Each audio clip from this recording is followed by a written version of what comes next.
Anushka. I am studying 8th standard A section. My school name is Lieutenant Girls High Secondary School and I am also a student of Junior IAS Academy. Now I am going to teach you about 8th standard English punctuation. என்ன பார்க்க போறோம்? Punctuation.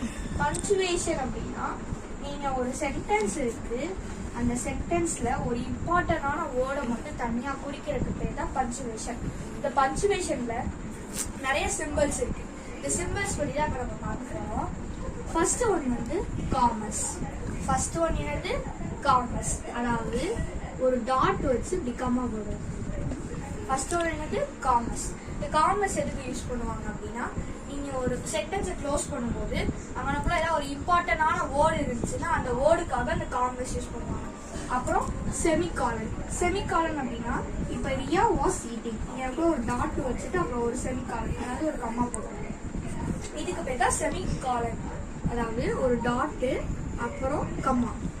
இதுக்கு பேர் என்னது? Semicolon. அப்புறம் காலன். காலன் அப்படிங்கிற எதுக்கு use பண்ணுவோம் அப்படின்னா, ஒரு சென்டென்ஸ் அது முடிய போது இருந்தாலும் அதுக்கு கீழே வந்து ஒரு பாயிண்ட் வச்சு அடுத்த சென்டென்ஸ் வரும். அப்போ ஒரு பாயிண்ட் வச்சாலே சென்டென்ஸ் க்ளோஸ் ஆயிடும். அப்படி சென்டென்ஸ் க்ளோஸ் ஆகலன்னு காமிக்கிறதுக்காக இந்த காலன் யூஸ் பண்ணுவாங்க. அதாவது டூ டாட். அப்புறம் ஃபுல் ஸ்டாப். ஃபுல் ஸ்டாப் எல்லாருக்குமே தெரியும். ஒரு டாட் ஒரு சென்டென்ஸ் முற்று பெற இடத்துல இந்த டாட் யூஸ் பண்ணுவோம். அப்புறம் ஆல்போஸ்ட்ரோபிள். ஆல்போஸ்ட்ரோபிள் அப்படின்னா கம்மா தான். சிம்பிள். நம்ம எல்லாருக்கும் தெரிஞ்ச விஷயம் என்னது? ஒரு சென்டென்ஸ்ல இன்னும் வருது ஆனா அவங்களுக்குள்ள ஃபுல் ஸ்டாப் வச்சா சென்டென்ஸ் வந்து வராது. ஸோ அது இப்போ வந்து நம்ம கம்மா அப்படின்னு சொல்லும் போது கம்மாவோட சிம்பிள் தான் இதுன்னு வச்சுட்டு இருக்கோம். ஆனா அதோட ரியல் நேம் என்னது? ஆல்ஸ்ட்ரோபிள். ஆல்ஸ்ட்ரோபிள் தான் கம்மாவோட நேம். அதே மாதிரி எக்ஸ்கிளமேட்டரி. என்னது? எக்ஸ்கிளமேட்டரி. அதாவது ஆச்சரியக்குறி அப்படின்னு சொல்லுவாங்க. சடனா ஒரு விஷயம் நடக்குது, அதை நம்ம சொல்றதுக்கு பேர் தான் எக்ஸ்கிளமேட்டரி. இப்ப இதுக்கு எக்ஸாம்பிள் என்ன எடுத்துக்கலாம் அப்படின்னா, நீங்க பைக்ல இன்சிடென்ட், அதாவது நீங்க பைக்ல போகும்போது அங்க ஏதோ இன்சிடென்ட் ஆயிடுச்சு. அப்ப there is an accident. அதாவது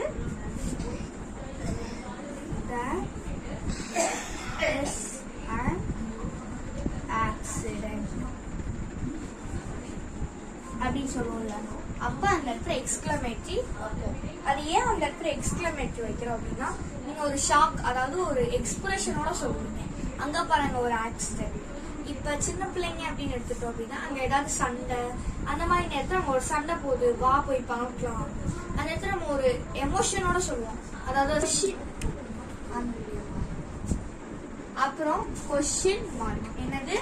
கொஸ்டின் மார்க். கொஸ்டின் மார்க் பத்தி நான் உங்களுக்கு சொல்லணும் தேவையில்லை. வாட், வேர் இந்த மாதிரி வந்தாலே அதுக்கு கொஸ்டின் மார்க் வரும் அப்படின்னு நமக்கு தெரியும். அப்புறம் டேஷ். டேஷ் அப்படின்னு ஏன் சொல்றோம்? டேஷ் அப்படின்னா உங்களுக்கு என்ன? ஆன்டனியம்ஸ், சினானியம்ஸ் எல்லாருக்குமே தெரியும். ஆன்டனியம்ஸ் அதாவது ஆப்போசிட் வேர்ட்ஸ் எடுத்துக்கலாம். இப்ப சேட், பேட் இப்படி போடுவோம். இதே சினானியம்ஸ் எப்படி போடுவோம்? அங்க ஒரு டேஷ் கொடுத்து போடுவோம். அதாவது மேட்ச் இட். இப்ப மேட்ச் இட் அப்படின்னு எடுத்துக்கலாம். 5 + 3. 5 + 3 என்னது? 6, 7, 8. அப்ப இந்த இடத்துல மொத்தம் 4 கொடுத்துருக்காங்க, லாஸ்ட்ல 8 கொடுத்துருக்காங்க. இப்ப இந்த டேஷ்க்கு ஆப்போசிட்ல ஆன்சர் எழுதணும்ல, அப்ப நம்ம என்ன எழுதுவோம்? 8. அப்ப 5 + 3 கொடுத்து டேஷ் போர்டு கொடுத்து அப்புறம் 8 கொடுத்துருக்காங்க. அப்ப நம்ம அந்த டேஷ் போர்ட்ல இருந்து மேட்ச் இட்ட கரெக்டா எடுத்து எழுதுவோம். அதுக்காக அந்த டேஷ் யூஸ் பண்ணுவோம். அப்புறம் இன்வெர்டட். இன்வெர்டடும் காமர்ஸ் அப்புறம் ஆல்சோஸ்ட்ரோபிள் இது மூணுமே ஒண்ணுதான். நான் ஏன் அப்படி சொல்றேன்னா, காமர்ஸ்ல ஒரே ஒரு கம்மா போடுவோம், ஆல்சோஸ்ட்ரோபிள்ல ஒரு கீழே கம்மா போடுவோம். இதை இன்வெர்டட்ல இந்த சைடு ஒண்ணு அப்புறம் இந்த சைடு ஒண்ணு. இதுதான் அதாவது காமர்ஸ், ஆல்சோஸ்ட்ரோபிள் அப்புறம் இன்வெர்டட். இப்ப இதுக்கு ஒரு பிராக்கெட், இது வந்து இம்பார்ட்டன்ட் அப்படின்னு காமிக்கிறதுக்கு ஒரு பிராக்கெட். அப்ப இது இந்த எல்லாம் சேர்ந்ததுதான் பஞ்சுவேஷன். இன்னும் நிறைய சிம்பிள்ஸ் இருக்கு, அதை நம்ம போக போக இன்னும் பிரீஃபா பார்ப்போம். அதே மாதிரி லெட்ஸ் ஈட் கிராம்பா. நம்ம அதாவது இப்போ உங்களுக்கு பிடிச்ச ஃபுட் ஐட்டம்ஸ், அதாவது சிக்கன் அந்த மாதிரி இருக்கு, வாங்க வாங்க சீக்கிரம் சாப்பிடலாம் அப்படின்னு சொல்லுவோம்ல, அப்போ ஒரு எக்ஸைட்மெண்ட்டோட சொல்லுவோம்ல, அதுக்கு நம்ம எக்ஸ்க்ளமேட்டரி யூஸ் பண்றோம். அப்புறம் லெட்ஸுங்கிற இடத்துல நம்ம இன்வெர்டட் யூஸ் பண்றோம். ஏன் இன்வெர்டட் யூஸ் பண்றோம்? ஒரு ரொம்ப ஆச்சரியத்தோட ஒரு டைரக்டா நான் உங்க கிராம்பாட சொல்றேன் அதுக்கு. அதே மாதிரி லெட்ஸ் ஈட், லெட்ஸ் அப்படிங்கிற இடத்துல கம்மா வரும், லெட்ஸுங்கிற இடத்துல ஏன் கம்மா வரும் அப்படின்னா, நீங்க ஒரு சென்டென்ஸ் எழுதுறீங்க, அந்த சென்டென்ஸ்ல கன்ஃபார்ம் ஒரு கம்மா இருந்து ஈட் கிராண்ட்பான்னு வந்தாதான் அந்த சென்டென்ஸ் முழுமையடையும். இதோட இந்த லெசன் முடிஞ்சு. தேங்க்யூ.